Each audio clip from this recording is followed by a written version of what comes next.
What's going on, jerk faces? It's your boy Andy, and you're watching Nocturnal Transmissions, brought to you by the Circle of Jerks podcast. Conversation you could be having during the day, but having at night. But we're doing this in the day. It's a pre-tape because Rob has to go into work, depending on your lifestyle choices. Yep. Yes. I'm sorry that if I sound exasperated or demoralized, it's just been the wackiest 15 minutes of my life.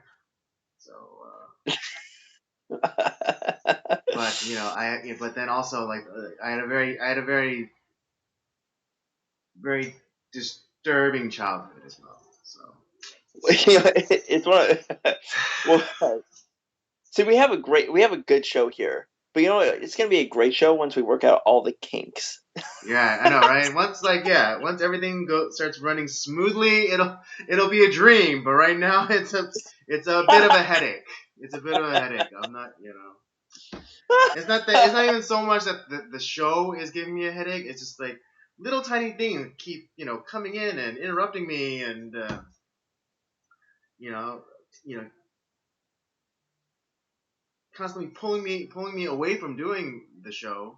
But then also technical difficulties, and so It's I'm like sure there's a water. lesson in here somewhere. It's like water torture. You're getting that like drip like constantly, and after a while, it's like yeah, defy, and it drives you fucking nuts. I get it. That's it. That's it exactly. That is it. Exactly. Or it's like the death by 1,000 cuts. It's not the one cut here or there. It's the cumulative effect. Exactly. Yeah. Because now you have 1,000 holes in your body, and you're just gonna bleed out. Exactly.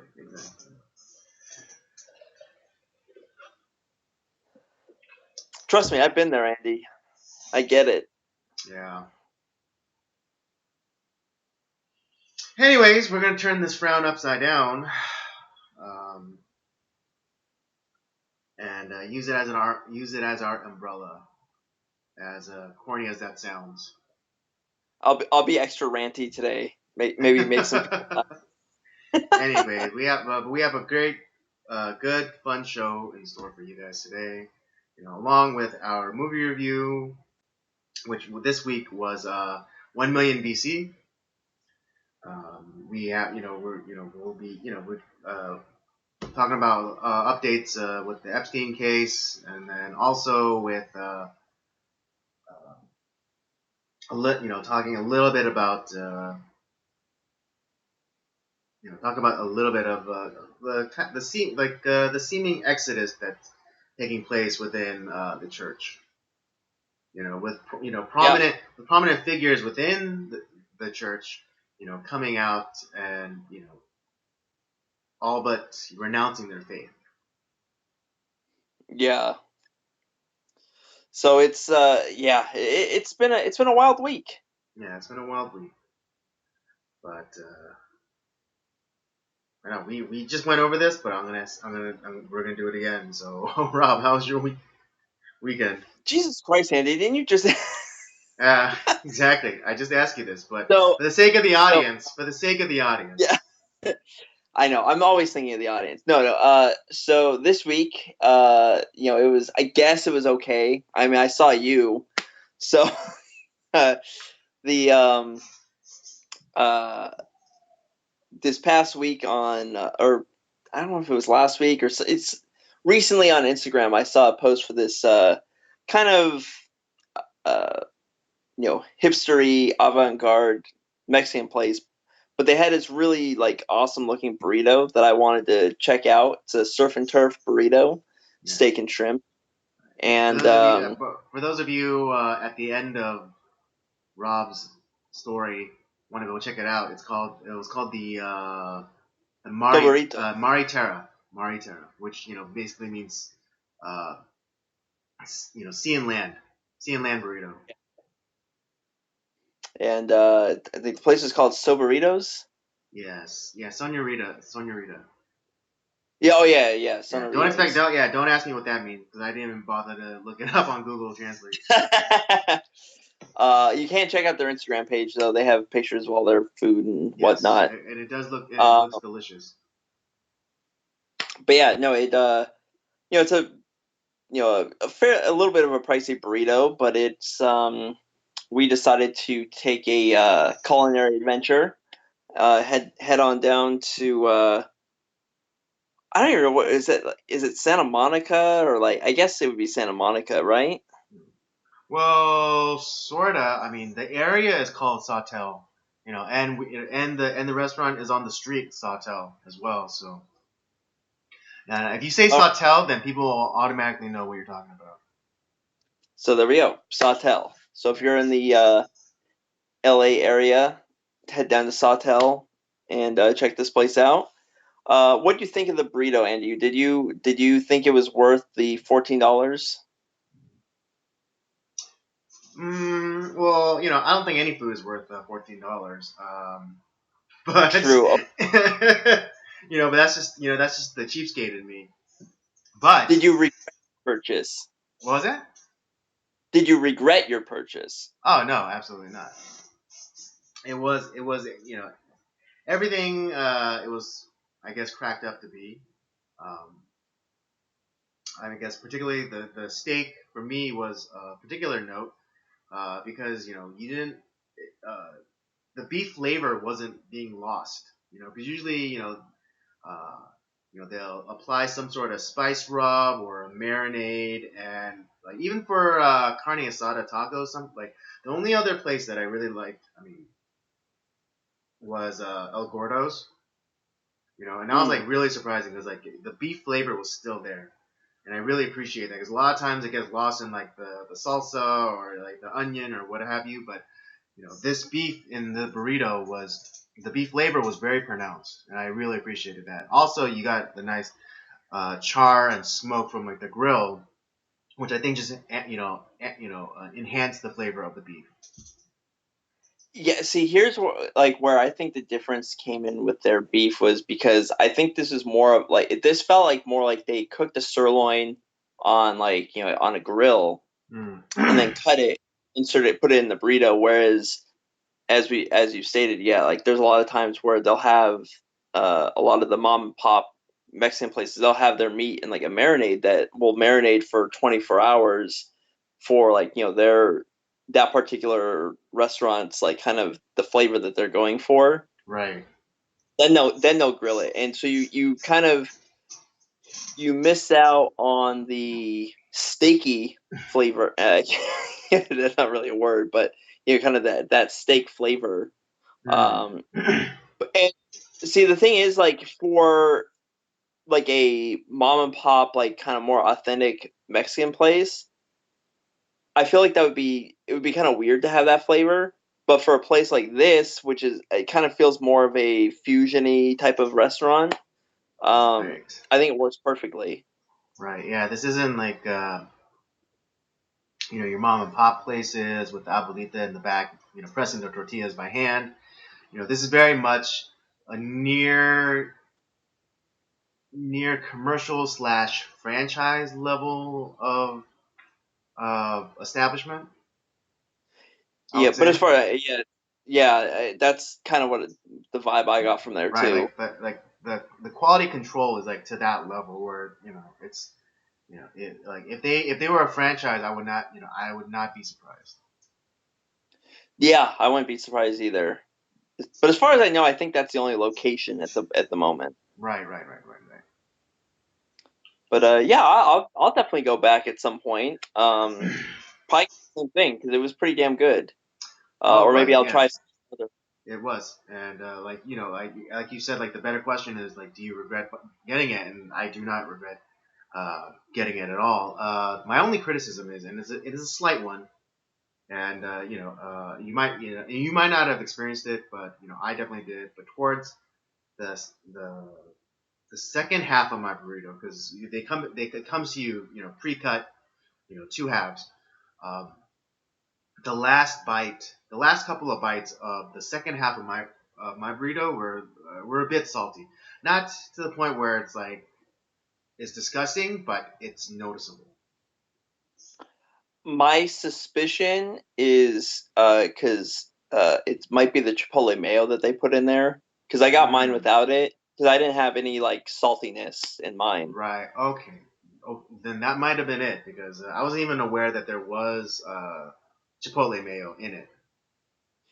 Yeah, on like their because they kind of talk about like what they have all inside that burrito, Hmm. and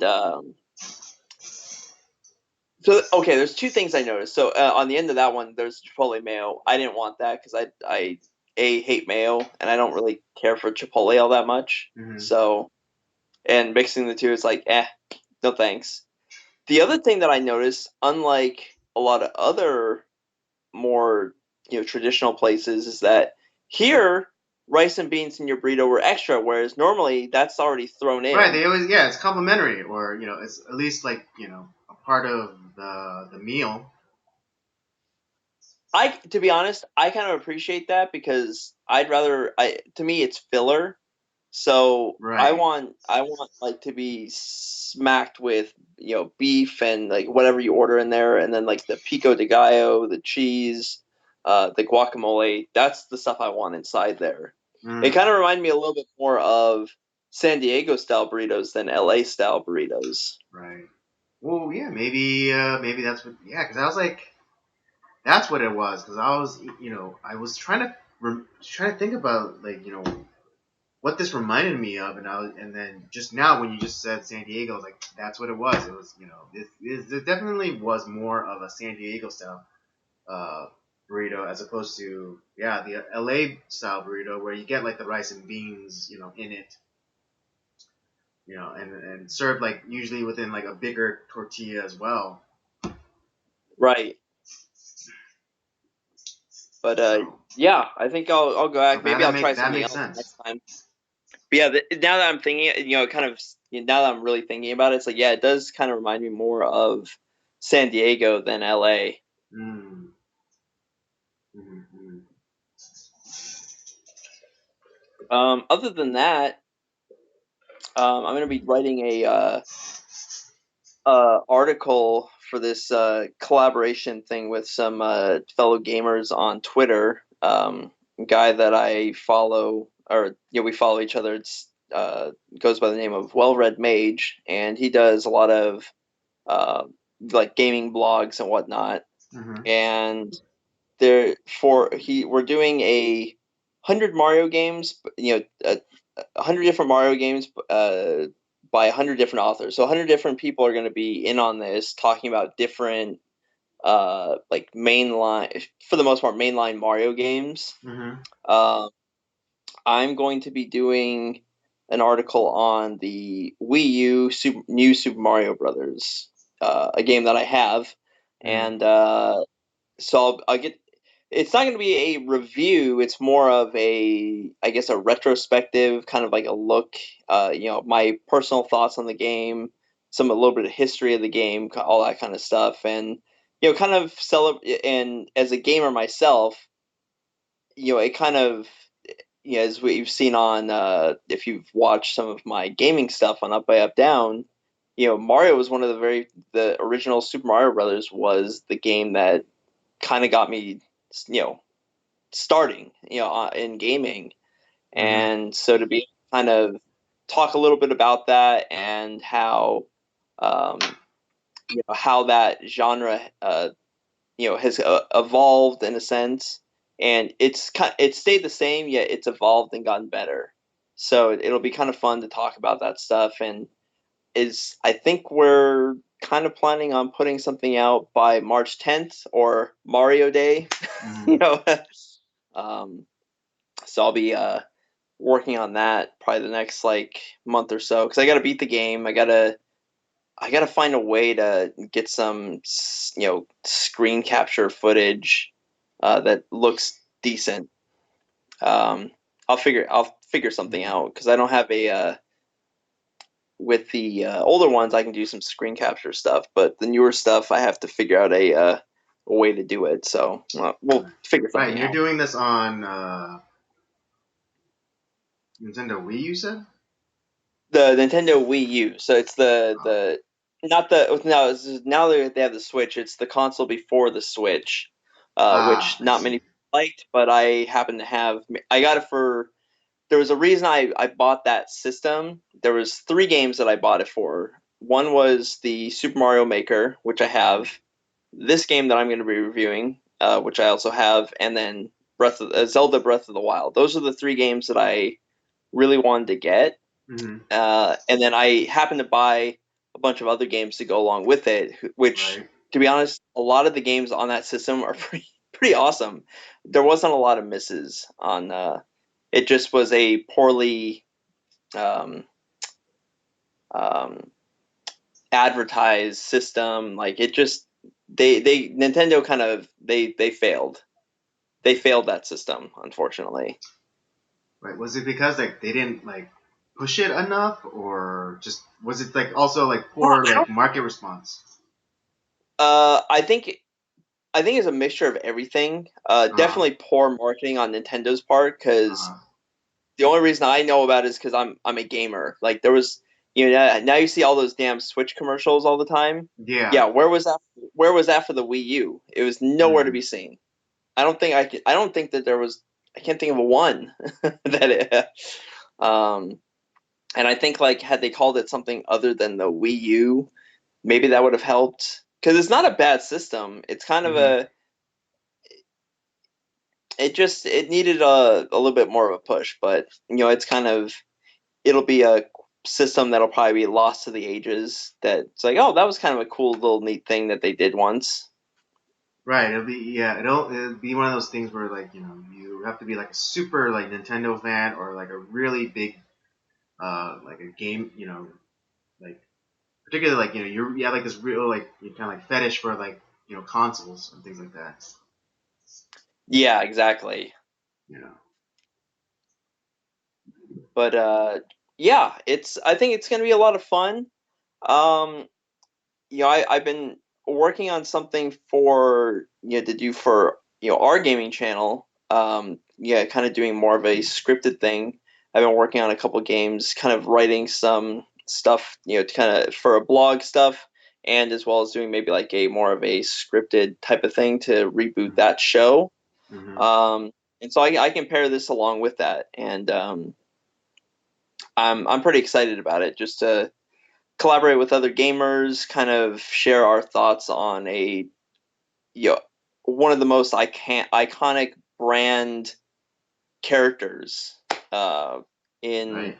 the Yeah. world. Wasn't it Actually, like this was a while back, but like a good like I think almost a decade ago. It was announced that Mario was more recognized than Mickey Mouse. I would agree with that. Like, I would say that yeah, Mario is worldwide. Is everyone's like, oh yeah, Nintendo Mario. Boom. It's like you. Yeah, right. Yeah, I think yeah, like about 10 years ago, they did some sort of poll or study with like young children, and they more children, I guess, recognized Mario than they did Mickey Mouse, which it was the first time in like the history of either of those two brands, because Mickey, like especially Disney, because Disney has had like such a stranglehold over the brand, brand wars, that like no matter who you were or where you lived in the world, you saw like the three circles, you automatically knew that that was Mickey Mouse. Yeah, exactly, and yeah, I mean, obviously, I still know that, but yeah, there's a generation of people who probably don't, because Disney has kind of gone away from making the characters that made them popular, and they've Hmm. kind of ventured into other things. Right. So yeah, that brand recognition is dying down, Hmm. and whereas Nintendo has continued to embrace its Mario and its other characters. Uh, and it's weird how with other gaming systems there are your people are constantly trying to push the limits, create new games, create new content, and so there's not like necessarily one definitive character. Whereas Nintendo has kind of almost doubled down with all their characters, and it's like we're gonna come out with a new Mario game, we're coming out with a new Legend of Zelda, a new Metroid game, all this stuff, and people are like, yeah, we want more of that. It's weird because you think that people would want like different, new characters, yet Nintendo has like kind of no, we're going to continue to embrace our characters and try to push the limits with our brand recognition, and it works. Mm-hmm. And I mean, like I said, I grew up on the NES. I still love the NES, and this is my only my second Nintendo console that I've owned since the NES. And yeah, I mean, I still love these games, and I can't wait to talk about it and share with other Nintendo fans and all that stuff. So it's gonna be fun. Yeah, that's real cool, dude. I'm really excited for you and this opportunity that's presented itself to you. Yeah, so I'm really excited. So I'm probably gonna get started working on that probably even this weekend. Mm,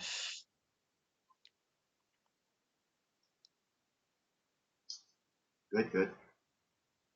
So that was my weekend. That was my week. Ah, that's cool. Yeah, I think that burrito might have been one of the best parts of my weekend. Um, I guess the other thing would be is me getting a new car. So yeah, so for those of you who've been kind of like I don't know, I haven't really been talking about that much, but I have been kind of chronicling the process of me getting a new car, and and I finally did this past weekend. I decided on getting the Ford Explorer, and yeah, I went to two different dealerships that day. Um, Oh wow. yeah, well, one was way far out in Ontario. Ugh. Only because it was like with everything that I wanted is like or like mostly of what I wanted. It was like the cheapest one that they were offering.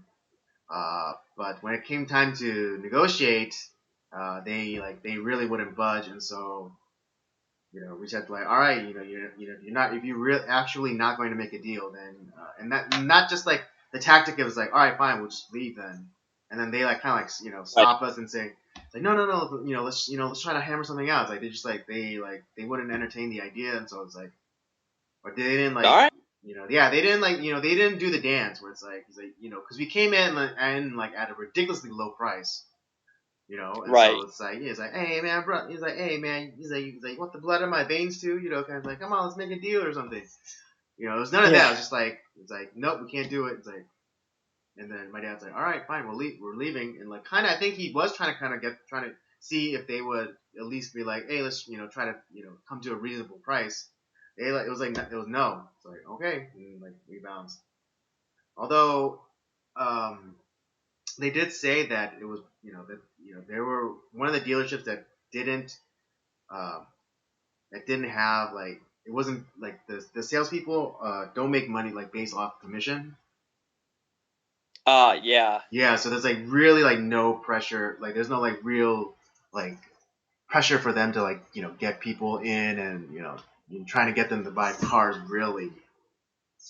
I think that a part of that it's kind of a good thing because then you don't because I for one it's like me I just especially if like I'm just doing that search it's like I just want to look and tell me what you guys have maybe a little bit more knowledge. Tell me about like certain features on this car as compared to this one, um all that.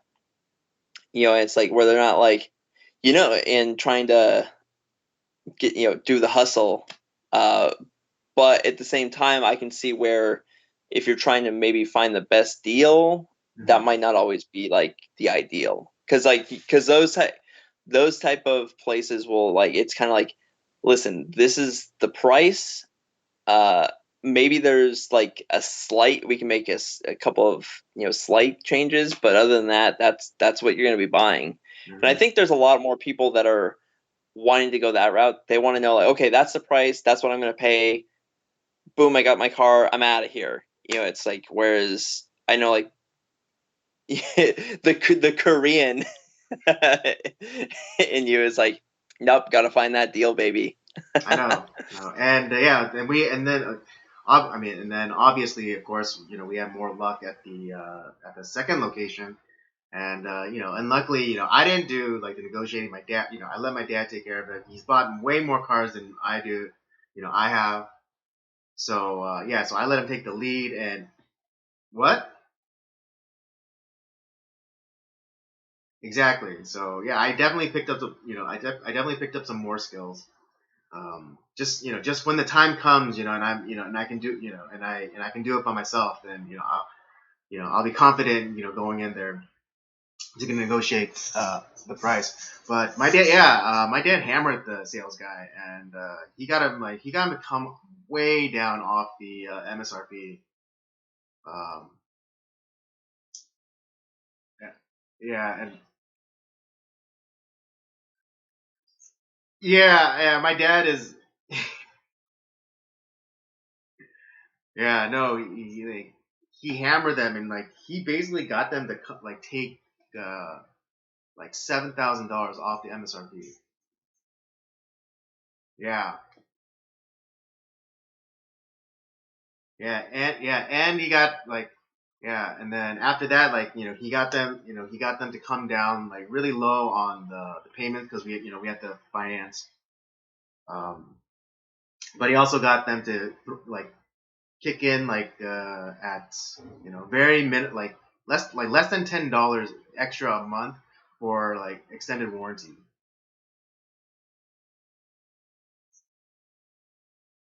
Yeah, it's like yeah, like I think the general like the I think the general sales manager, like he's the one that final say.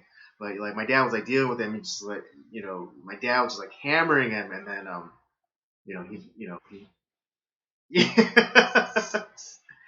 yeah, it was funny because at the end of it, the guy was like saying like I was like, all right, it's like I was planning on buying a new Mercedes, but but I want you to come with me. Yeah, I want you to negotiate for me. Oh man. Yeah, but my dad, yeah, I learned so much that day. I learned so much that day from my dad. Oh man, that's pretty Because yeah, he spectacular. kind of like he set him up for like the perfect kind of trap because first he only wanted to talk about the price, like the price. Don't think about anything else. But I just want I just want to talk about the price. I don't care about anything else. Just talk about the price. And so like he got him to the point like it was like standing between him like and like getting the car and like $400. And then like Wow.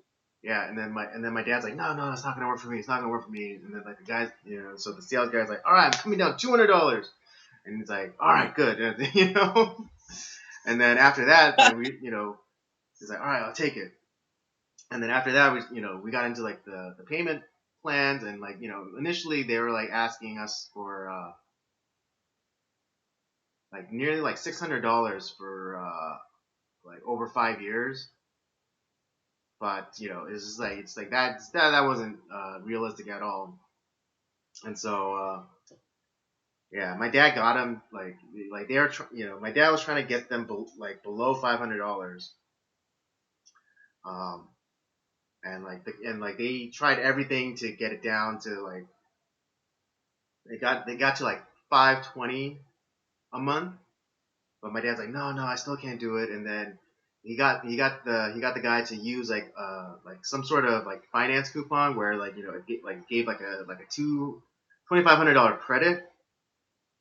Oh, okay. Damn. Yeah, and then so he brought it down to about uh like 515.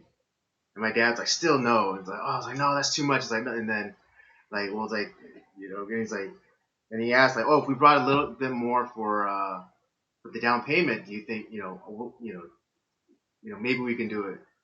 And then and my dad's like, okay, fine, I'll bring more for the down payment, but next week, because I don't have time right now. I don't have the money with me. Like, and then like he was like, no, just write me a check right now. Write me a check for the $100. And postmark it, and then we'll, I'll cash it later. I trust you. He's like, no, no, no, I don't want to be in debt, or I don't want to have that hanging over my head. So I'll come back next week. And it's like, no, but I did like that coupon that I gave you only applies for like right now. I can't hold it off. It's a one time use thing, and if I use it right now for you, then next week it's not going to be available. But my dad's like, no, no, I don't want to, I don't want to be that guy where it's like, I still have like a debt or something.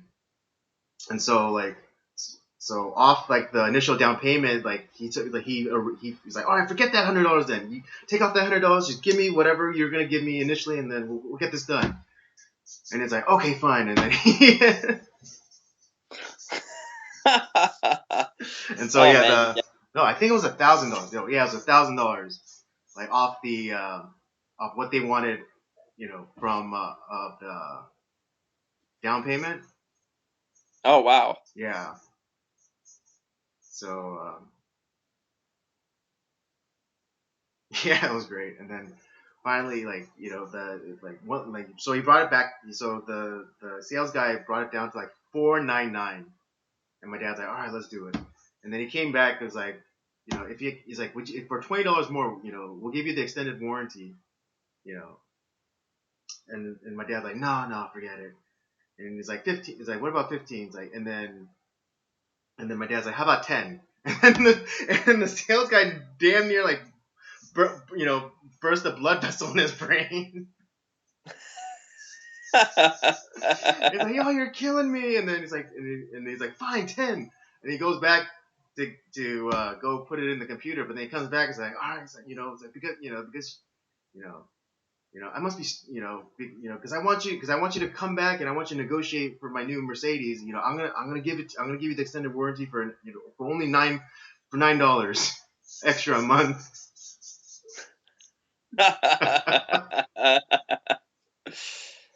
Oh, that's great. So yeah, like because the MSRP on that car is like 53,000. Oh wow, Yeah, and my dad got like $7,000 off that. not bad. Yeah. So now, yeah, I am now the proud owner of a 2019 Ford Explorer Sport.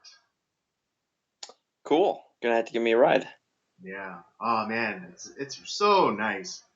Just like, I mean, I love my old car, of course, but it's like it's like so old, and like the suspension was so gone to shit that like every little dimple in the road, like I felt. But but now in this car, it's like I roll over as I feel nothing. Nice. Yeah, it's super nice. Plus I got it in black, and at night people think I'm a cop. It already Oh. happened. It already happened on the first night because after we got the car, we went to go and have dinner with my uncle who lived nearby, and then when on my way home, I was noticing all these cars in front of me like driving really slowly.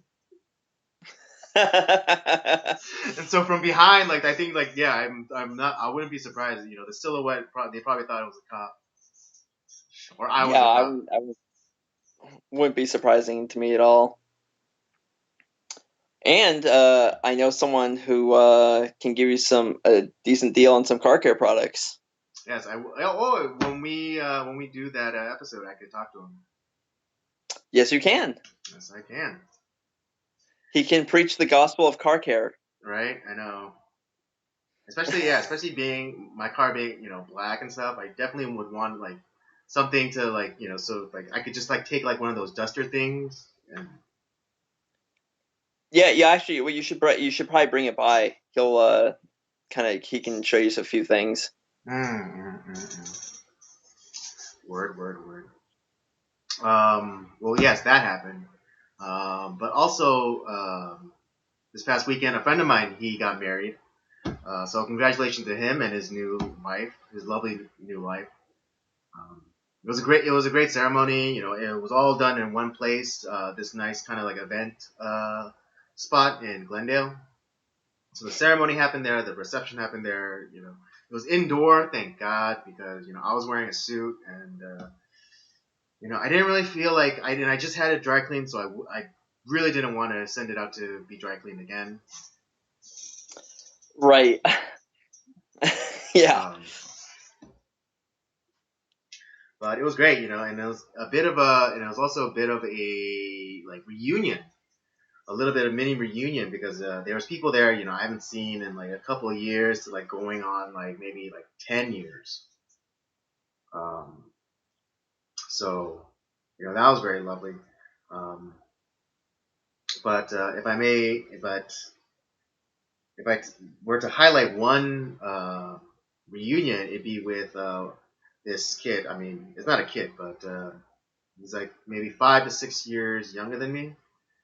But I used to be his Bible study teacher back in the day, and you know I Oh just got wow. you know, yeah.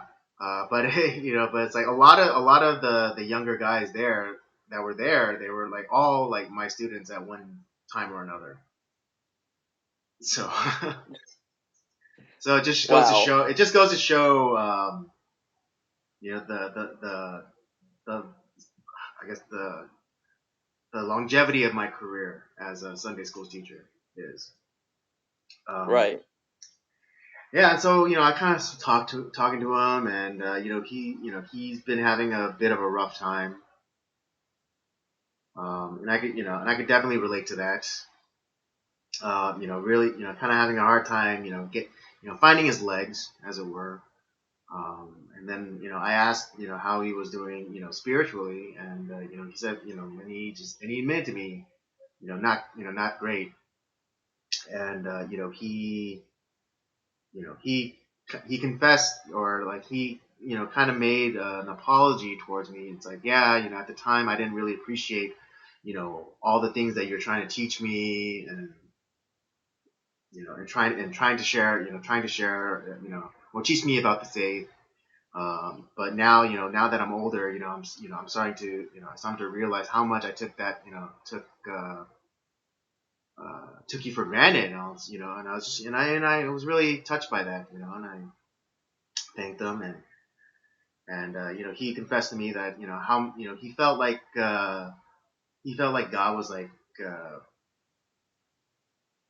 like punishing him or like oppressing him in some manner. But you know, I told him, you know, it's like, yeah, it's just like, don't get it twisted, you know, like it's not God who's, you know, who's punishing you or who's hurting you. It's the enemy. It's the enemy who's always trying to make you fall. But and God is the one you know, who is constantly trying to save you. You know, over and over again. Even if you, you know, even when even when you have let go of God, He is still holding on to you, just waiting for you to like grab a hold of Him again. Um, uh, and then and then again, he thanked me again because he was like saying like, "Oh man, you have such a way with words, and you know, just putting things so simply, is really starting to make sense to me now." And you know, I just constantly reassured him that that you can believe, you can trust in Christianity, you can trust in the teachings of Jesus because because he's gone through it too. He Jesus, God in the man of Jesus, experienced everything that we as human beings experience: anger, frustration, hunger, lust, exhaustion. Um, um, you name it. Jesus himself has gone through it. So we don't worship and serve a God who doesn't understand what we are going through. He knows, and that's why we can that we can believe in Jesus. It's because he knows what we've been through.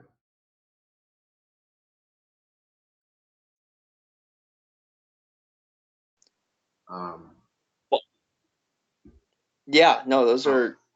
I mean, these are the same things that I try to bestow onto my youth students. And yeah, it's kind of like the it's like it's kind of the yeah, I know. It's like, but obviously, like, it's a truth that we take for granted, that we don't realize that we think it's more of a platitude than a truth. And it's like, Hmm. and because of that, it's kind of like, a lot of times I feel like people have to go through that struggle to figure Hmm. that out sometimes, though. Like, there's some Hmm. people that are like that. They learn through a lot of just fucking up. Yeah. Right. Yeah. You know. But the I get, but the most I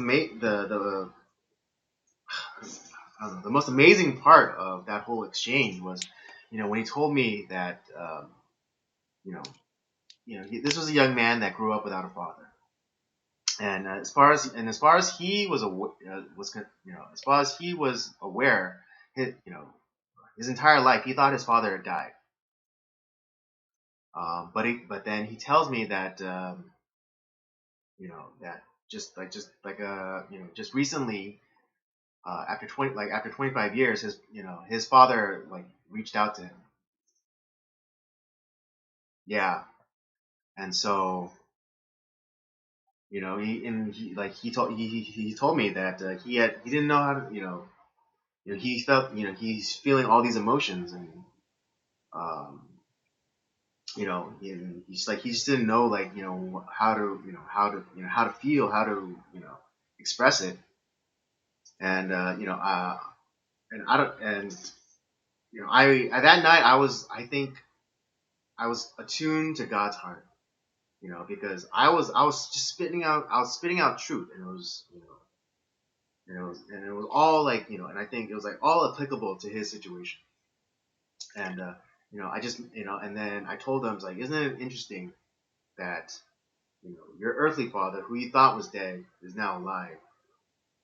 And just, I think it can be applied to God, your heavenly father. You thought he was dead, but he's not. He's alive. He's eternal. He's forever. He's ever for you, and he is ever with you.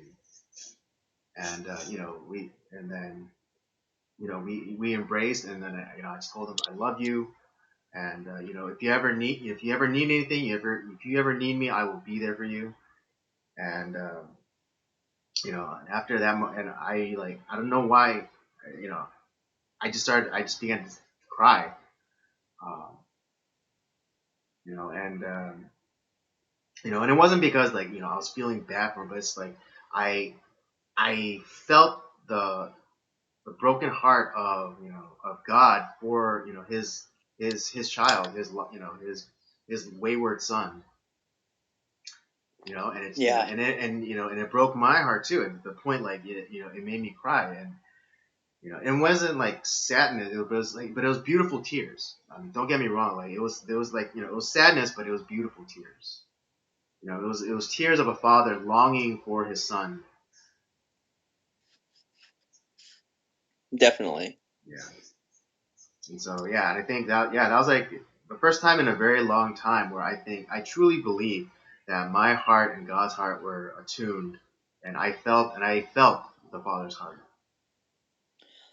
Yeah, I think I felt that, a lot of that too, especially when you have those moments where, it's just a lot of times, like, I'll be speaking to some of these young people, and then I feel like it's not me speaking. It feels like God is really speaking through me. Not to, like, elevate myself by any, Right, that's not what right, I'm right. by any means.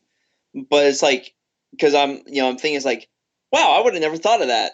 It's, and but it's, or, I'm not trying to say anything, like, I'm just kind of, I'm with them, I'm praying for them, and something like, it just like, something comes to mind about them, and it's like, hey, did you think about this? And for me, it seems like it might be something innocuous, but for them, it's something that's like, whoa, you just, like, blew out my mind. And it was almost a transformative idea for them. And so, like I said, to me, it's like, well, I did nothing. That had to been that's God doing that, not me. I'm just a tool that God is using.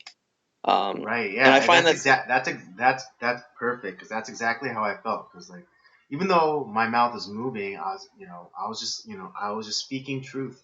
I was just speaking truth into this guy's life. Even and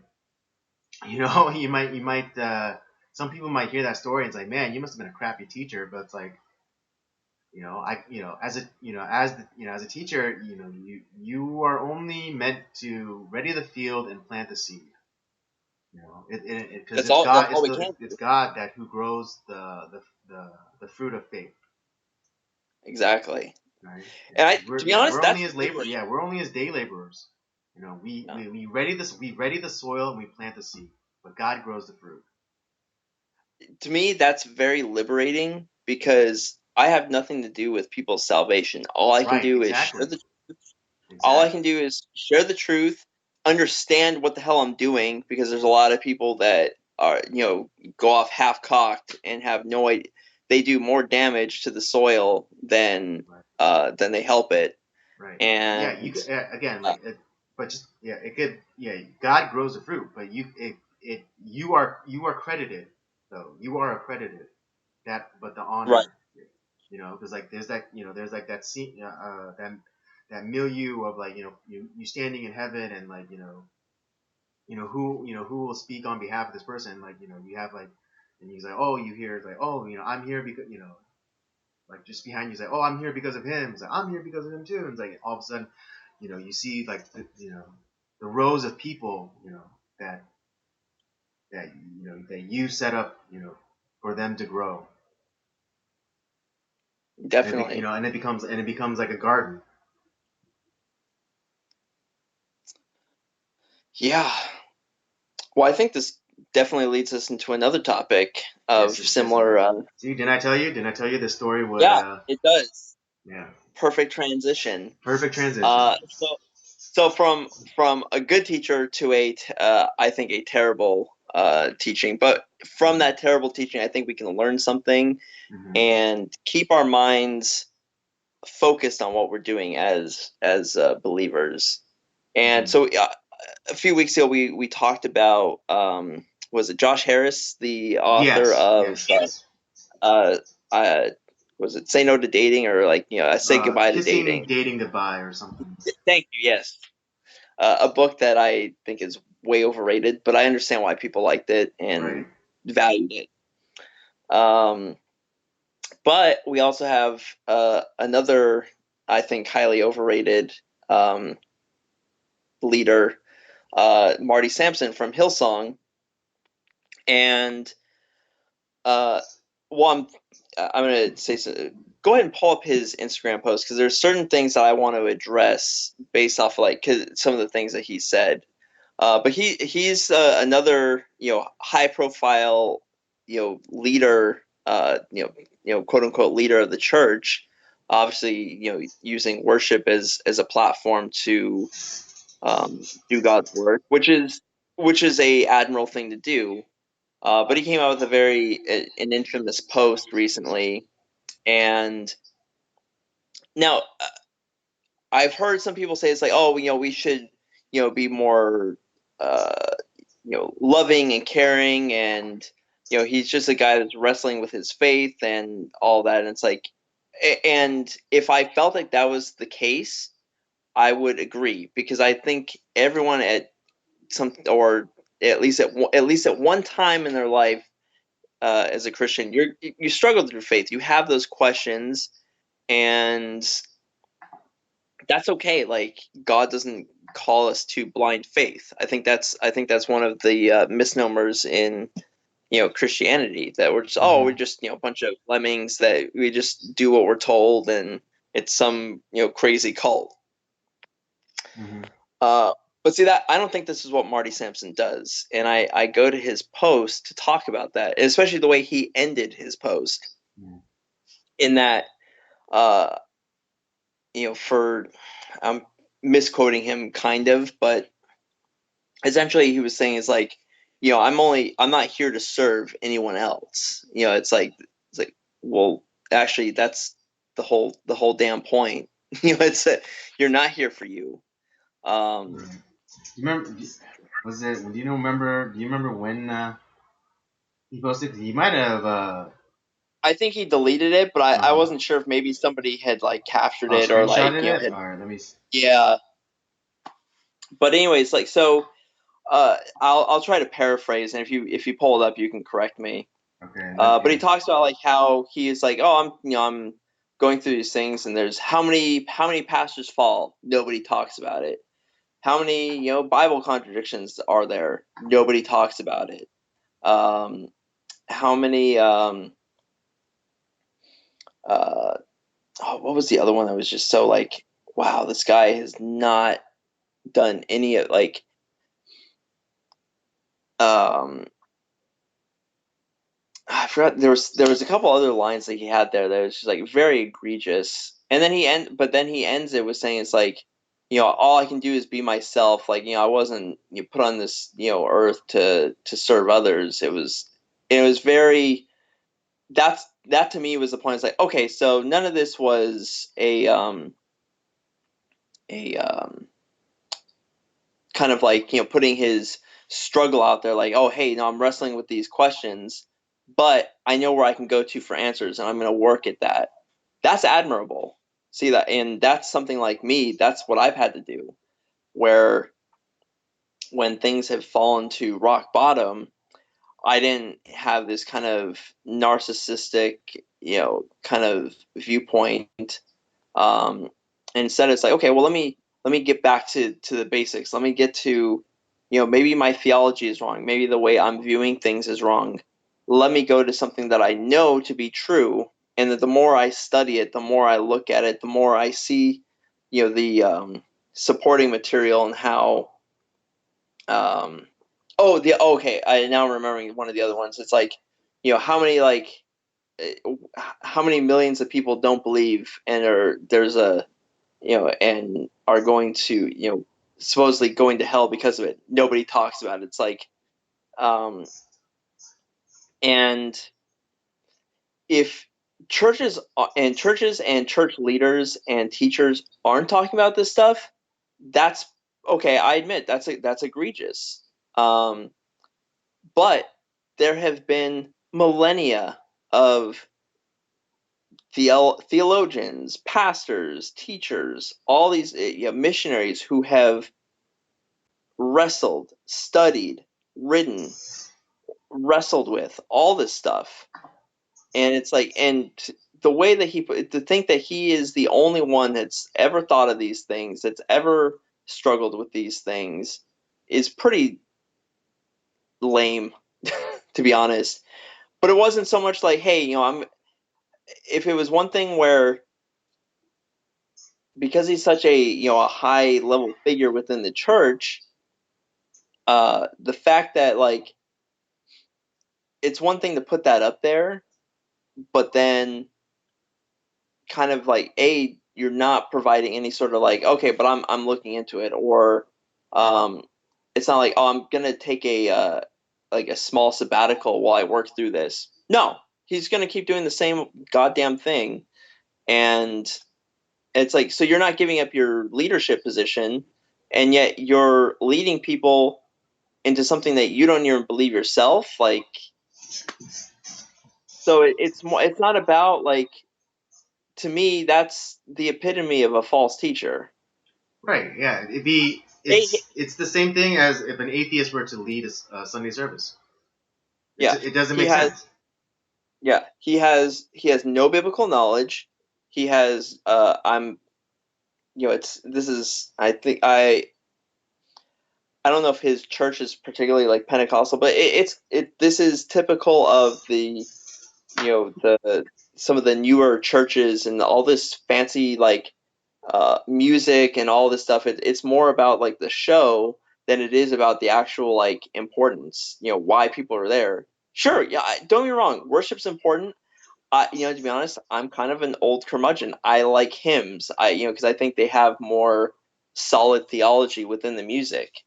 Yeah. Um, Whereas I look at some of the modern Christian music that's kind of it's the tingly feely type of stuff that I don't like. I Right. and Well, some of the new songs do have some value. They're like, oh, the message is like, okay, this is actually very theologically significant. This is a good work. But Hmm. for the most part, that's not happening. Um, so I don't like Yeah, the I think new that's music. why I appreciate a lot of like Chris Tomlin's or who's that other guy? Matt Redman, where like a lot of their songs are very scripturally based. I will give them that. For the most part, like their songs are pretty solid in that direction. Mm, But that's so far and few between. right. Yeah. I mean, yeah, because like Hillsong, like like or Hillsong Live, like they're kind of like their worship band. You know, they sell millions of albums worldwide, and people sing their songs in church during worship services, and it's like they I'm sure like some people do actually experience God through their music, but it's like if you're only doing worship, then um, it's like I guess I would use this analogy. It'd be like splitting an Oreo in half and throwing away the other cookie with the cream on it. Yeah. That's what it is. Like if you're getting scriptural knowledge or or scriptural understanding through like music, then you're doing yourself a disservice, and you're also doing the message of Jesus a disservice. Yeah, and it's so for me, like I said, I'm not a fan of the modern worship music. Mm-hmm. Um, I think it's more of a distraction um, than a help, and or like it's not enriching like it should be. As far as teaching through the music, unifying us, and at the same time also being theologically significant. So whereas like you don't have to be a crazy person like me who reads theology for fun and like seriously, I'm a weirdo. I understand Oh like yeah, not I every, know, I know. yeah, I understand no one's gonna a lot of people are like me. So part of that is like if the music has theological significance, like, oh, you know what, that's I remember singing this line, and it's like, that's, oh, so that's where this is coming from, this is a biblical idea. Right. um and it's like you're getting theology without really realizing that you're getting it, and you're becoming more mature as a believer. Mm-hmm. That's not happening today. Yeah, in this case, that's not what's going on. And if this guy is a product of that problem, then it's maybe it is a little bit more of a sad situation. Right, because But then I it's think like not isn't then the full brunt of responsibility may not just be on his shoulders, but it's I mean again like maybe it's he was under another false teacher. yeah, I I mean, I can't 100% say this, but I would bet a lot of money that that man probably has not opened his Bible very much. Right. Yeah, I mean. I guarantee he hasn't read the whole thing. Hmm. Because, and like I said, it's even even as like someone that, like, yeah, I've studied a lot. Hmm. And but the more I study, the more questions that I have, which is there's always going to be a mysterious element to it. Yet there is enough there's enough there where God is, what's written in there is proven accurate, Hmm. that where some of the more fantastical, mysterious things that are in there, I'm willing to, okay, God has proved this much, like this much to me. I'm going to take him at his word now, because all this stuff is proven out correct. Why Right. should I now not believe this? Yeah. Oh, yeah. And it went from Again. like declaring my faith. But then as I've gone further on and I've read my Bible, I've done all this study, I've looked elsewhere, and my faith has been even more solidified. Like that foundation is rock solid. Mm-hmm. So even like when, shit hits the fan, I know I have like, hey, everything else might be gone. I might not have anything else left, but I had the one important thing here, and that is Right. my The faith. foundation is solid, so if it does blow away, I can rebuild because I have a firm foundation. And yeah. Similarly, like when I was when I was talking to my former student, he said like, oh, I don't know if I could believe in the Bible. It's like, and I told him it's like, hey, if even one thing in the Bible is not true, then none of it is true. Right. Right? And that's and people will tell you that the Bible contradicts itself, but that's because it's only because that they don't know what they're talking about. They're not they think that the Bible is written by one person from one perspective, but it's not. It was written it was written from different perspectives at different times, by different authors. But they are all pointing to this. They're all pointing to the same person being that being God. Yet there is it was written in three different languages. It was written over, a couple millennia by, many different authors, has different genres, yet they all, it, you can't, this isn't some like weird Da Vinci Code conspiracy theory. Like the fact that it all kind of matches up and points towards a single goal, that is a miracle. That's miraculous. Oh, It that was the other is. thing. It's like, oh, how many miracles don't happen? Nobody talks about it. It's like life itself is a goddamn miracle. Like Mm-hmm. it's ridiculous. Like to the fact that like someone, listen, we're not gonna have necessarily like the you know people walking through Paul and St. Paul and Peter's shadow and being healed. That's probably not happening. That's not happening, especially in the West. But there's a reason because of that, and where if you do a little bit of digging and go into some of like how people have wrestled with that idea, like these big fantastical miracles that I read on the Bible, it doesn't seem like that's happening anymore. Well, yeah, because that wasn't meant to happen forever. Right. It happens as new revelation from God is being presented. That's when like it's always paired up with those big time miracles. And even though that was happening, people at that time didn't believe it Right. or they Yeah. rejected it. Yeah. Yeah. Like if you prescribe to the idea that time being cyclical, the time when God led the Hebrews out of Egypt, and He performed all those miracles, like not including the 10 plagues, and Yeah. and yet the Hebrew, the Israelites, they did not believe.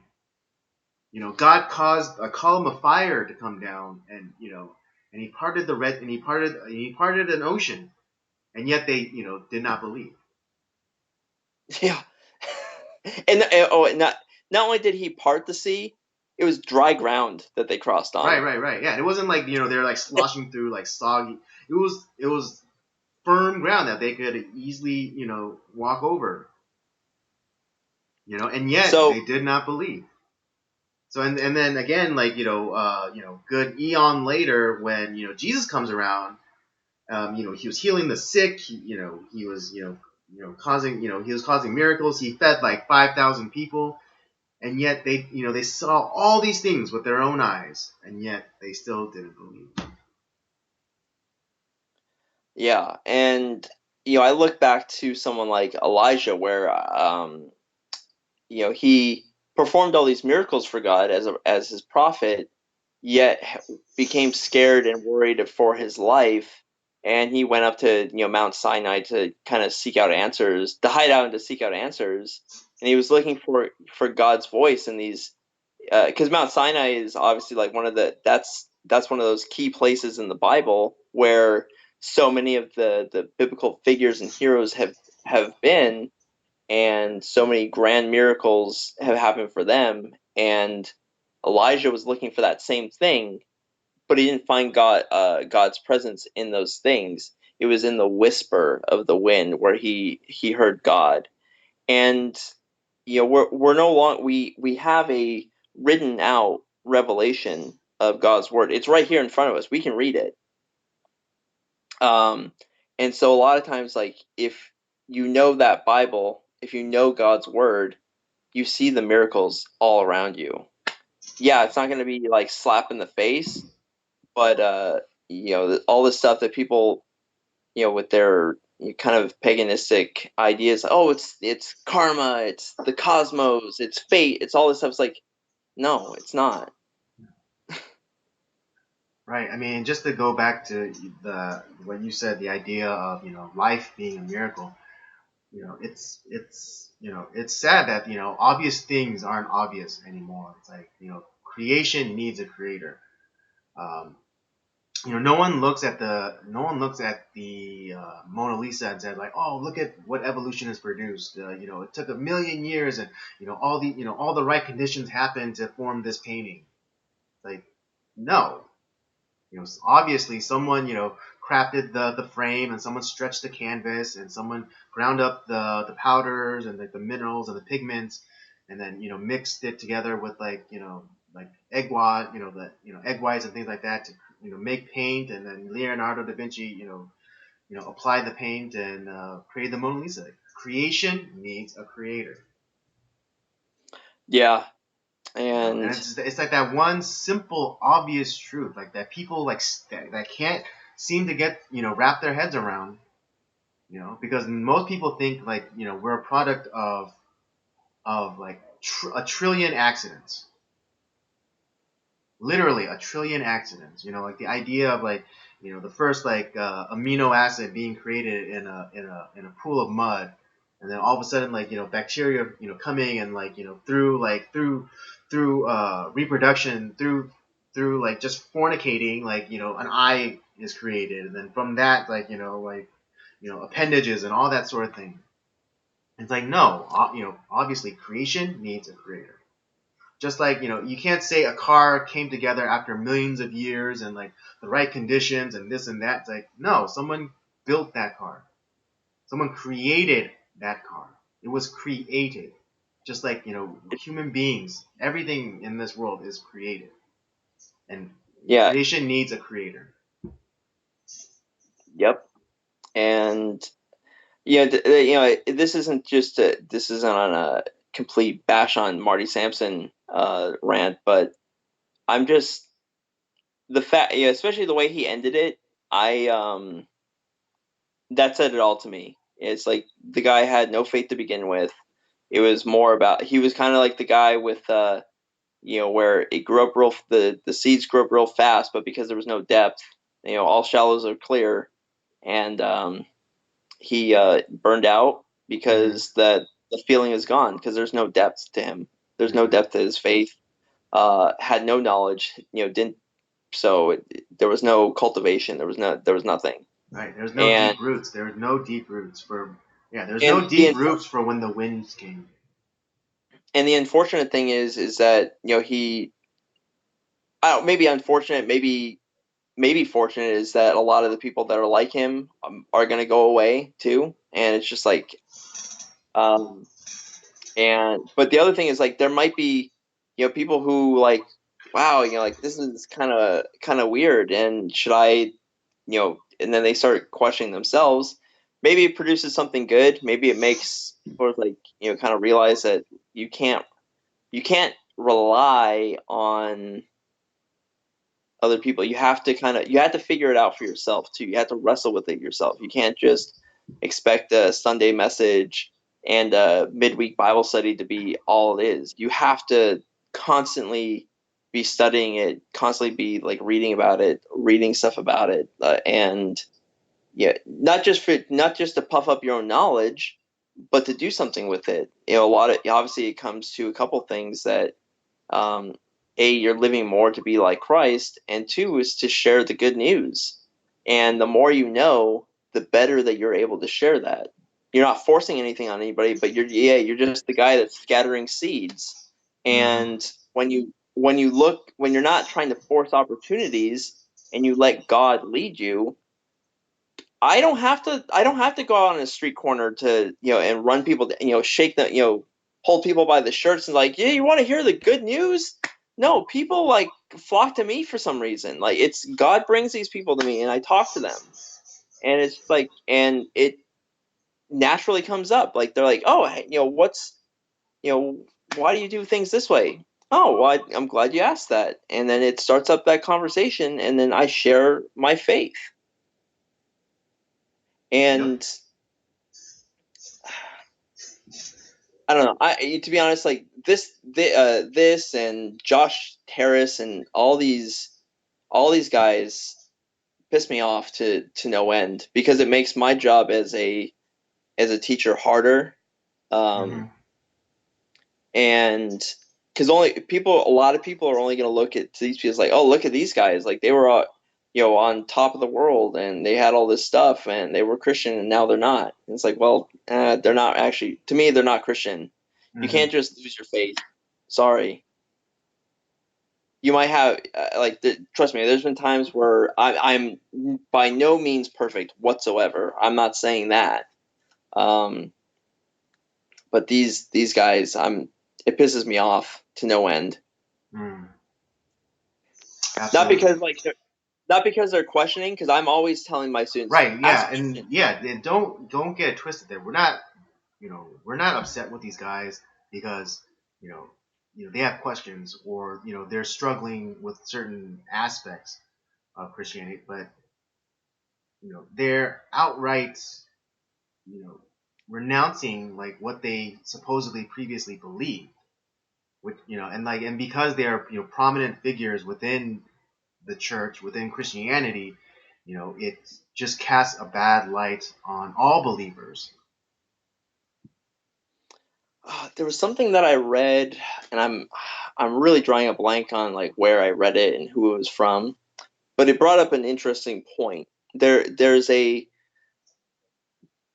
When it comes to questions, there's certain people like where are you a person that's like when you ask the question, are you really wanting the answer, or are you just asking the question just to kind of throw confusion and to be deceitful? That's what's happening in these cases. Yeah, he's asking a bunch of questions, right? Oh, it's like no one's talking about it.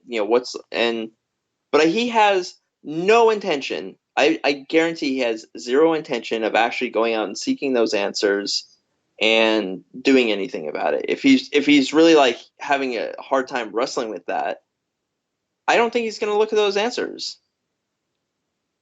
Mm. To be honest, if he does that, I'll be happy that he did that, and maybe he'll come back. Um, but I'll be shocked if he does. Right. I mean, yeah, just looking really quickly, he's seeming to like starting to uh, put up quotes from certain intellectuals and saying like, oh, science shines a light where religion is sometimes where religion is sometimes too dim to do or something something like that effect. But it's like you never had a full understanding of it in the first place, but you're casting dispersions on the faith that millions of people, around the world have. It's like just because that you yourself do not have a full understanding, that means it's not true at all.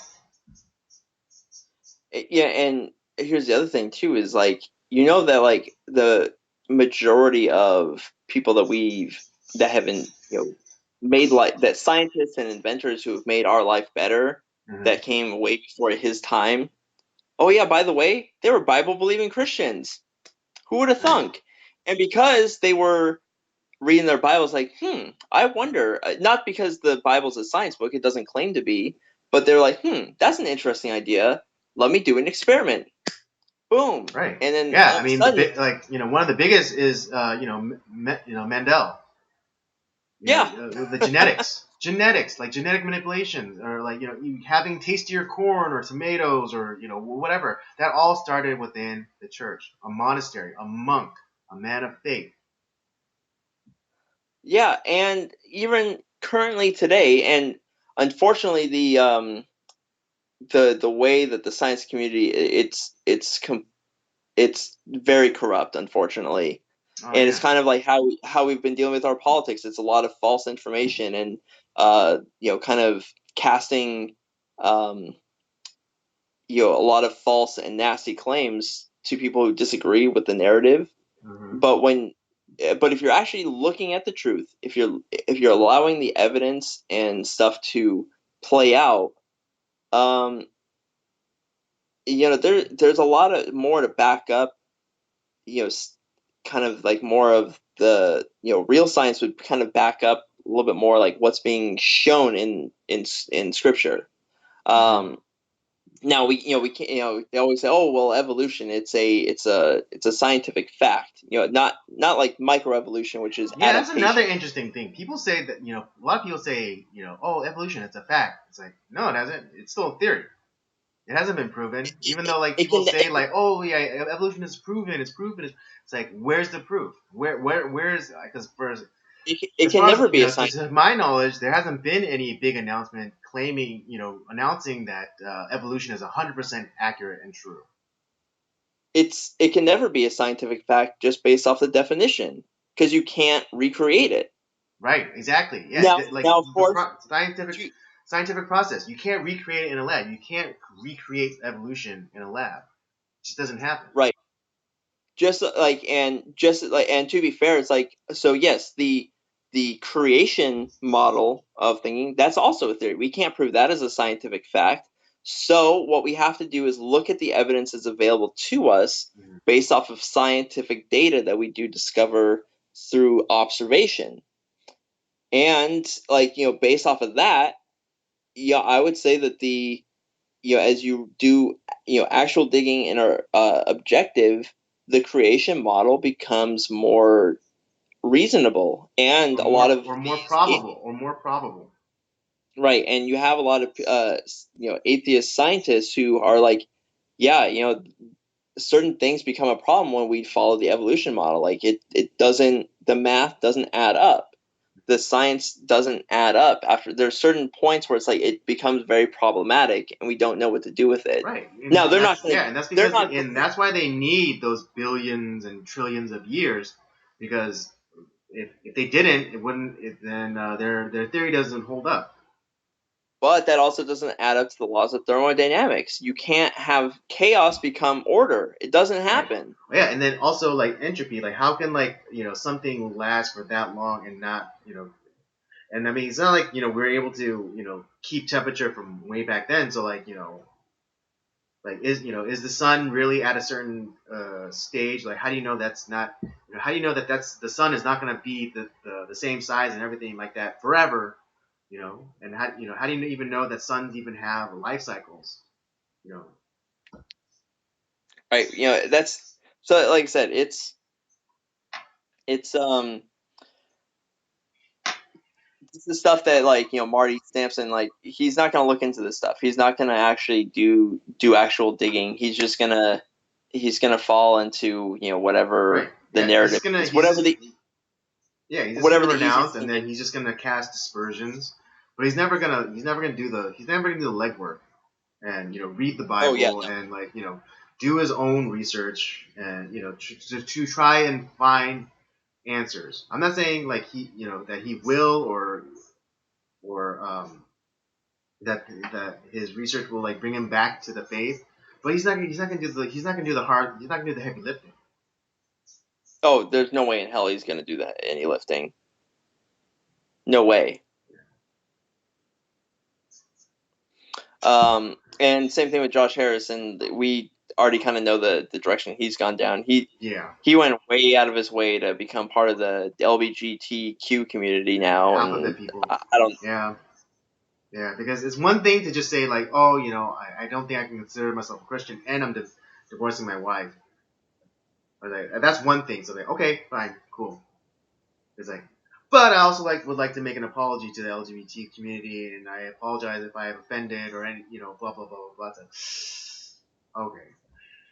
There and see, like, some people might, and I've heard some people talk about, like, oh, well, maybe he's trying to, like, because I'll be honest, yeah, the church maybe could have done a better job of not catering to them, but like more of like kind of sharing the gospel and kind of sharing truth to them instead of saying God hates fags, kind of. Mm-hmm. um, and some people just argue that, oh, well, that's probably what he's trying to do. It's like, yeah, I don't think so, because he could have. I think he would have stated that very differently. I would maybe think that maybe he's gay himself. I don't know. Who knows? I'm definitely leaning towards that direction.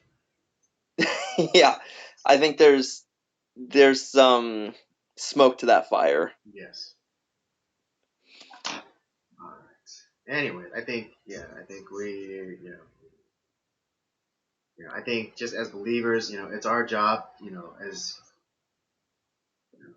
as annoying or as frustrating or unfair it may seem, I think it's our job as rooted believers, in biblical truth and scriptural truth, to be louder than the Josh Harrises or the Marty Simpsons of our group.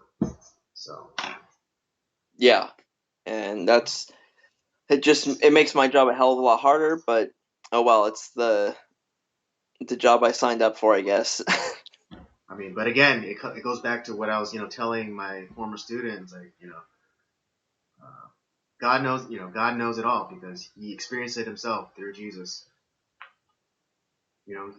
Jesus was that lone voice, speaking truth, in a sea of just nonsense, and so Yeah, he understands that frustration. He understands the hard headedness or the hard hearts of people. It's documented in the Gospels, like how frustrated he got with his own crew, his own disciples, where it's like you unbelieving generation, or it's like that's basically say like you dumbasses. That's I mean it's not explicit, yeah, but I mean that's my interpretation. Like when he says like you unbelieving generation, that's like you dumbasses. yeah. He Red Foreman them. Yeah, exactly. It's like how are you not getting this? That'd be my version of Again, Jesus. I'm not saying that that's what he's saying. That's what Jesus said explicitly. I'm just saying that's my interpretation. Oh boy, All right. but yeah. Yeah. Hey, Let's like get I on said, to what? let's move on to the next topic. All right. Let's get on to it. And okay, you're gonna take the lead on this one Yeah. because So I haven't really been following it, really following that closely. Plus, I was busy this entire weekend. So yeah. take it away. So man, the Jeffrey Epstein case is getting more and more and more interesting. And of course, you have like we talked a little bit last week. People were saying, oh, it's the Clintons got to him, or the left was trying to like, oh, well, it's Trump. Trump, Epstein had information on Trump and all this stuff. It's like, okay, let's. I think that all that information to me is the Trump stuff is definitely irrelevant. To be honest, I think the Clintons in this case are irrelevant. Although there was, I don't know if you saw the picture that Epstein had in his mansion of Bill Clinton in Hillary's dress in the Oval Office, doing Oh like yeah, these sexual. Monica's the blue dress, the infamous blue dress. But I remember seeing that. But I do think that that's just a distraction. Yeah, so I that's think so I it's think like that's that's that's completely irrelevant to like no, what's no, going that's on. how I saw it too. So, but then there was also a lot of people saying it's like, no, stop doing conspiracy theories. It's like it's more than likely just government incompetence. It's like, Well, I and mean, here's another thing. If you're one to follow the official story, then you're a conspiracy theorist too.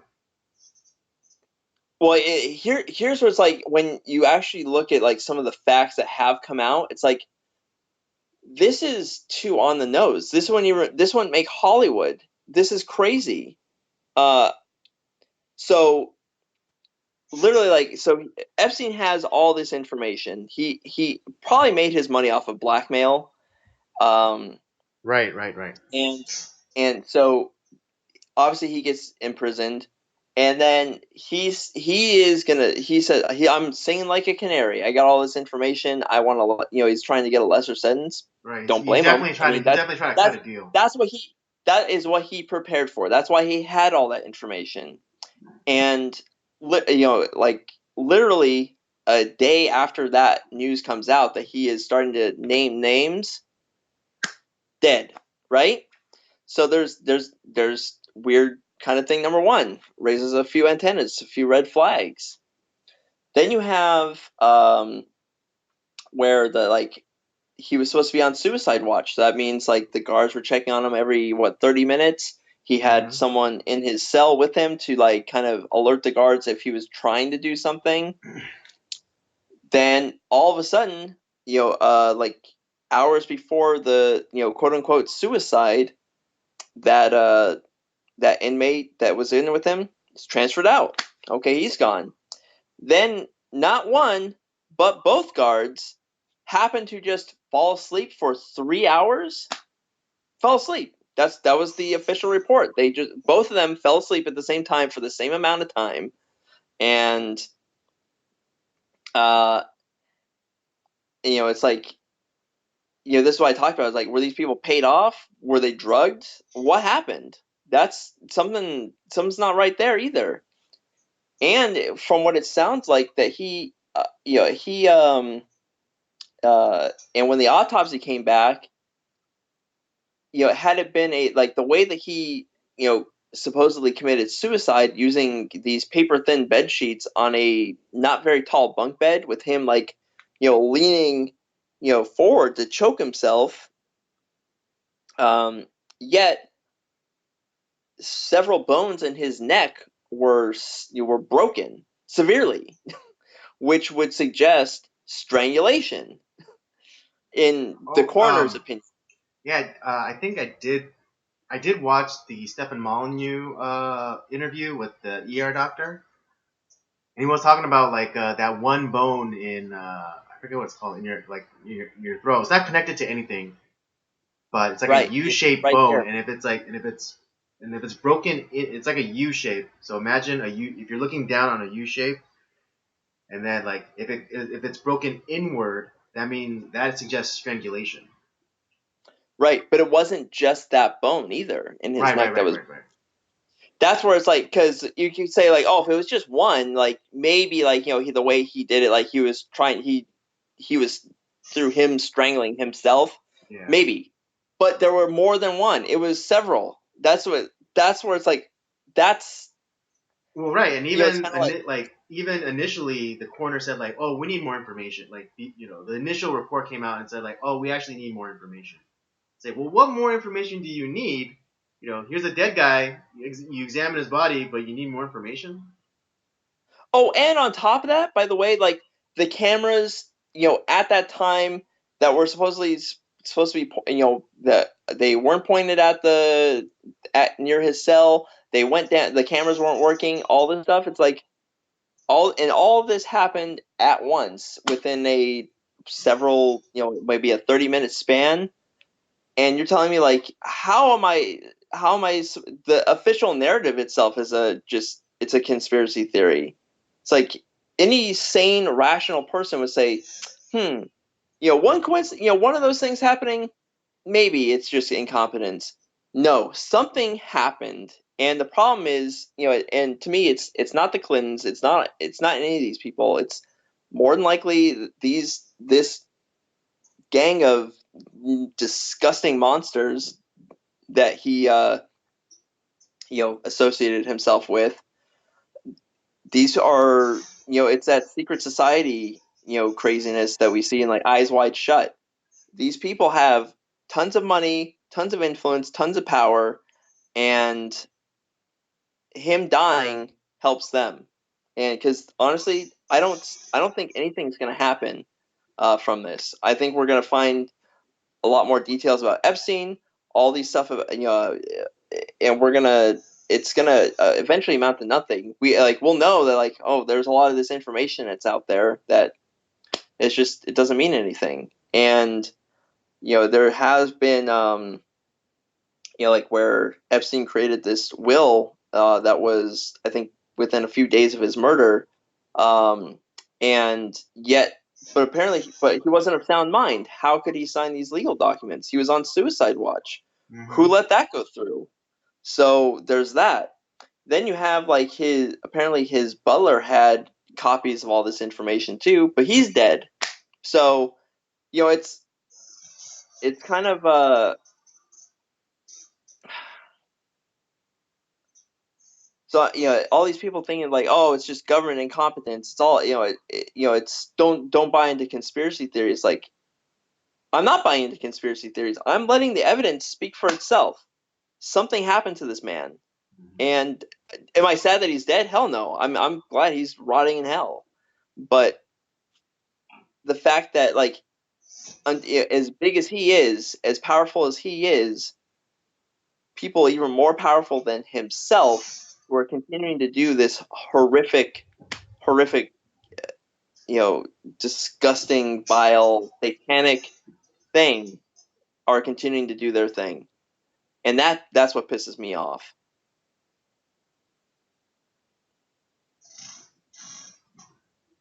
Right, And right. if this was in a Exactly. Yeah. movie, I mean, nobody would do it. I'm with you. You know, just one less monster in the world. Um, and yeah, like, everyone, wants this. Everyone says like, oh, the government's so corrupt, government's so corrupt. It's like, well, people are corrupt as well. Well, this feels like Hail Hydra to me because yeah, Esther's dead, but like Right. Yeah. Like it's it seems like this.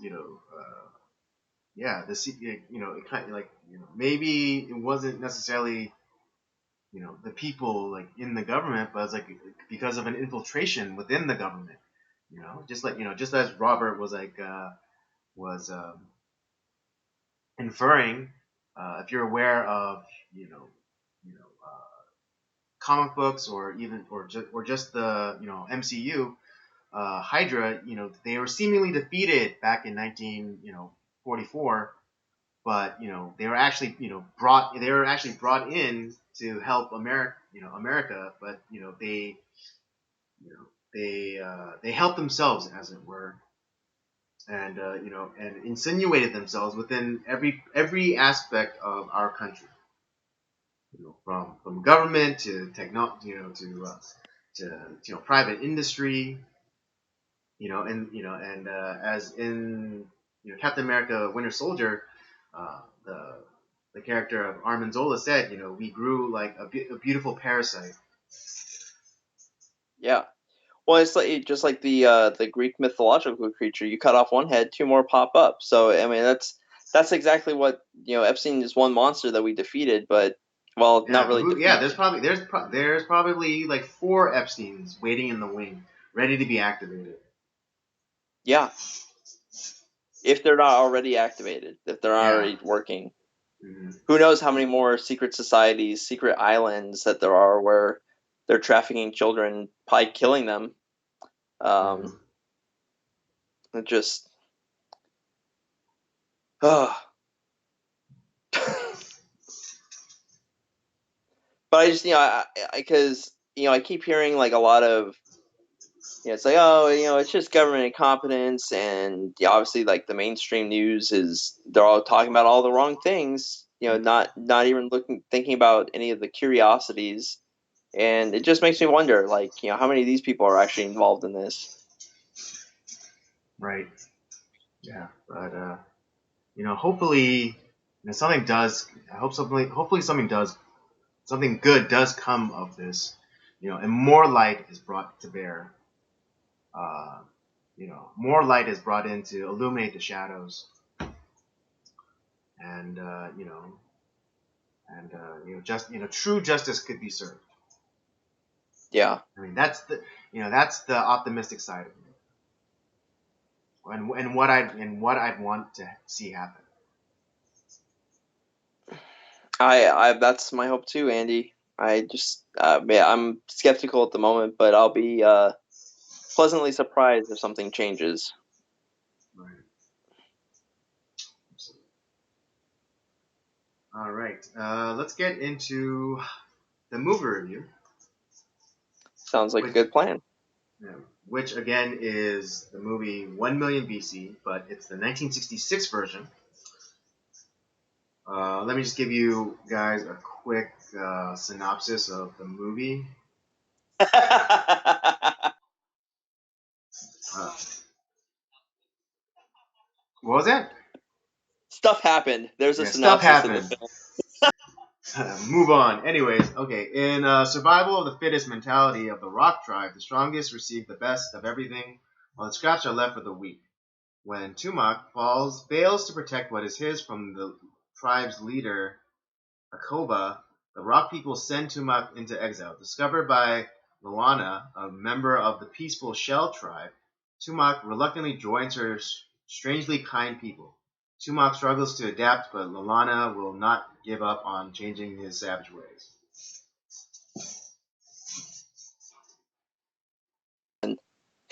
What was that? God, even back then, women were trying to change men. I know, right? God dang. Women don't change. Women don't change, and you know, there's nothing wrong with aggression. No, the reason I laugh when I talk about the synopsis of the film, because I was joking with Andy earlier talking about like it felt like there were some great things about the movie that I liked, Mm-hmm. except the fact that there was no movie. It's like it felt like Right. it was a Well, great yeah, and cinematography project. I'm sorry, what you were saying? I was saying, like, it's a great cinematography project because we have been doing stop motion films, and the same guy who worked on Jason and the Argonauts 3 years earlier worked on this film and did like some of the kind of used some of the same features that we saw from that movie, and has perfected it over the years, and it's definitely perfected in 1,000,000 BC, and it looks great. And there was times where like I couldn't quite tell when it was there was times where the stop motion looked just as good as some of the real life images of Right. certain things. Right. And I think it's safe to say that this month, we're not necessarily focusing on story or narrative. This is definitely more about the technical aspects, particularly of those of Ray Harryhausen. So this is yeah. So this I think this is like the first time we're actually more interested in the technical and visual effects mastery as opposed oh, that's to as opposed to just analyzing the story or the narrative or things like that. true. Like I would say, like if we're only looking at that part of it, oh, it's 5 stars definitely. Like 60, in 1966. I mean, Mhm. like that Right. looked No. Yeah. What fantastic. they're able to accomplish, in 1966 is phenomenal. Yeah. But you know, man doesn't live on on sugar alone. Yeah, it's one of those things where like you look at like Jason and the Argonauts, there was a good story there. Sure, it Right. ended abruptly. I think that I'm certainly thinking that because Jason and the Argonauts was a story that it was actually one of the few mythological tales that has a second story. It continues on, where it's Mm-hmm. very rare for that to happen. Um, uh, Whereas like for it to have an abrupt end, it's like okay, well there is a second part technically, so they Right. haven't finished the story. It's just that that part of the story is finished, and they just never did a second one movie wise. The This film, however, I mean, I laugh. It's like story. What story? There was no story. There was hardly any dialogue. There was a brief introduction by a narrator, Mm-hmm. and then there was Buka, Uga, Yaga. It's like, Yeah. oh, okay. Like, I mean, it'd be one thing if like they had like maybe subtitles to like so Hmm. we can figure out what the fuck these guys were saying. But Right, because even if they're just like, even if they're just grunting and making up words, on the spot, they could have at least put subtitles. Because I mean, I think just before we started recording, Robert mentioned like how this was I think half a British production, and that the director was I think was trying to go for more of like a pantomime, or emoting kind of performance from the actors, as opposed to just as opposed to dialogue. right, So they're because trying to the convey everything through movement and expression. yeah, because the production company that produced this film is Hammer, and Hammer is probably most famously known for all of its horror films, especially the reprisal of Dracula and Frankenstein with guys like Christopher Lee as Dracula, and the guy who played General Tarkin in Star Wars. He was one of the guys that played through the Frankenstein films. Oh, and he was Through and in the Dracula when he was Van Helsing. That's right. Yeah, he was cause yeah, so he was in both of those as well.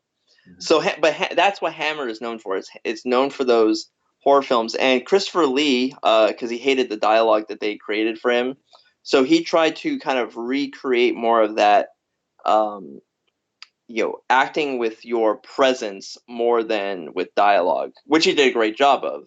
Hmm. And I think in this film, because it is a Hammer production, they may have been trying to do something similar to that.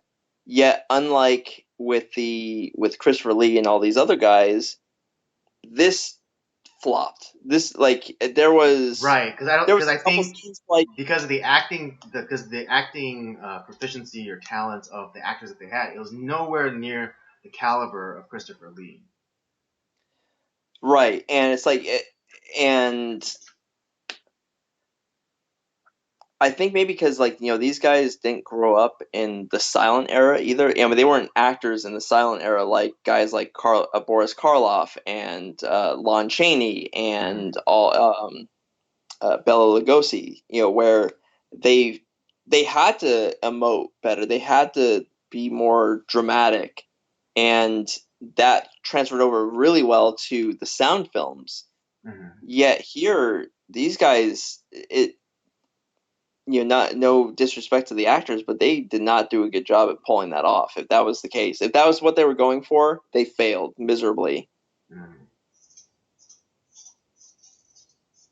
Yeah, I would have to agree. Um, Yeah, but Now, again, like I like, said, but just coming from the technical aspects of this film, it was fantastic. Yeah, this like, oh yeah, this is, I think, um, Harryhausen, he definitely perfected his techniques. Since Jason and the Argonauts, and it's very apparent. It's very apparent. Just the refinements that were made. Since Jason and the Argonauts. hell, even the battle scenes were even like way better than Jason and the Argonauts. Right. Yeah. Like when they're fighting like the dinosaurs, or when they're or just like kind of when they're supposed to be reacting, like when the two dinosaurs were fighting, and what's it Tumak and Lolana, they were like kind of cowering.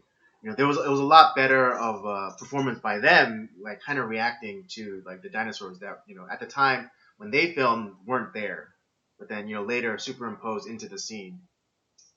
Right, yeah. So they did it was a much smoother job that they so like yeah, that part Yeah, was so you felt like they were actually witnessing and reacting to like these battling dinosaurs. yeah, exactly. So it's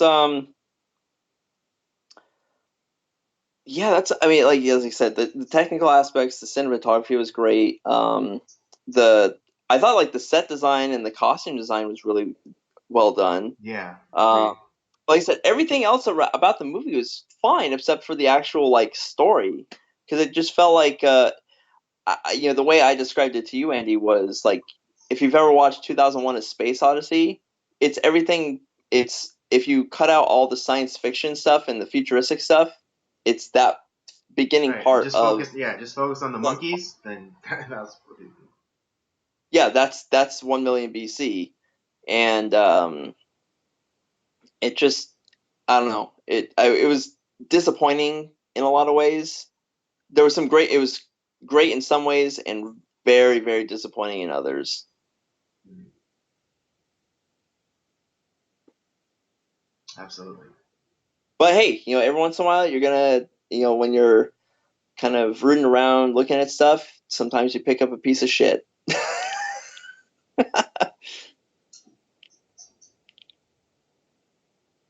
Too true. Too true. All right. Yeah. Let's get into the ratings. I'll go first. I'm gonna give this a 3. That is very generous of you. I know. And I, and I'm giving it that much just because of the of just the visual effects and like the technical wizardry, on display here, and like again, just the refinements from Jason and the Argonauts to 1 million BC is just is light years. This is a 1.5 stars for me. Mm-hmm. Because I can't give it a 1 star or lower because Mad Max right now is Oh yeah, I know. I think in yeah. in our rankings, the Mad Max, the very first one, not Road Warrior, not Thunderdome, not the one after Thunderdome, but the very first one, that is our lowest rated movie. Yes, and I hope that we never top that, or hit rock bottom. Eventually, we are going to. At some point, Andy, we're going to find something worse than that. But so I had to give it Well, higher I than mean, that. if we earnestly ever do Last Jedi, you know what I'm gonna give Is there anything less than 0 that we can give it. I it? know, right? Negative stars. I'm gonna give it negative stars. It's like I want stars back that I Yeah, I know, gave to right? other movies. I know the stars that you robbed from me while having to watch this, garbage again. It's a black hole that sucks in all the other stars that we've Exactly. given out. Yeah. Yeah. That's what Last Jedi is. It's a black hole. Like it sucks so bad that not even light can escape its pull. But yeah, no, I'll give it a 1.5 stars just because, like I said, everything else about the movie is great except for the actual, movie part where with the acting and although if you don't really care about that aspect and you just want some good eye candy, you got all the great cinematography, all the great art design, and you have Raquel Welch to stare at for the whole movie. So And how? yeah. uh, yeah. Yeah. So there you have it. Yeah, I think the most lopsided of our ratings so far. Yeah. Robert gives it a 1.5. I give it a 3. And I think I'll admit, I'll give it to you that I might be evaluating just this a little bit higher than it might deserve. But I think just in terms of technical skill and visual effects, it's right up there.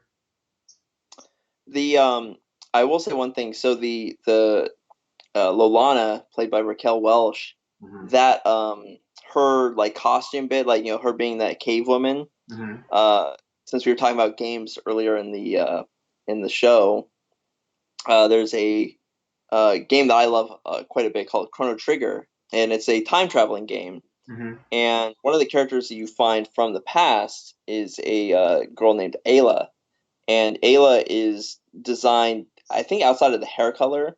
It's essentially Raquel Welch, like her whole design and like her Ah, way that she's dressed and all that stuff. It's like wow. Now that like I'm looking at all the watching the movie, seeing all like the photos and stuff, it's like oh this became a very like iconic look right. for So it was Mhm. kind of so I mean, like I said, there are some cultural elements that come from this, um, but yeah, it's just not a. I'm glad I watched it, but I'm yeah, it is what it is. Yeah. All right, there you have it. In the probably the most lopsided ratings in the history of Nocturnal Transmissions. I I'm shocked that you rated it that high, but hey, So yeah, again, Robert gives it 1.5. I give it a 3. Watch it for yourself. You be the judge. Whether you side with me and giving it the esteem because of the visual effects, or or you agree with Robert and it's like, oh man, this was such garbage, but slight tip of the hat for the visual effects stuff. this was MST 3K worthy for me. I had to entertain myself by I was making you know comments. yeah.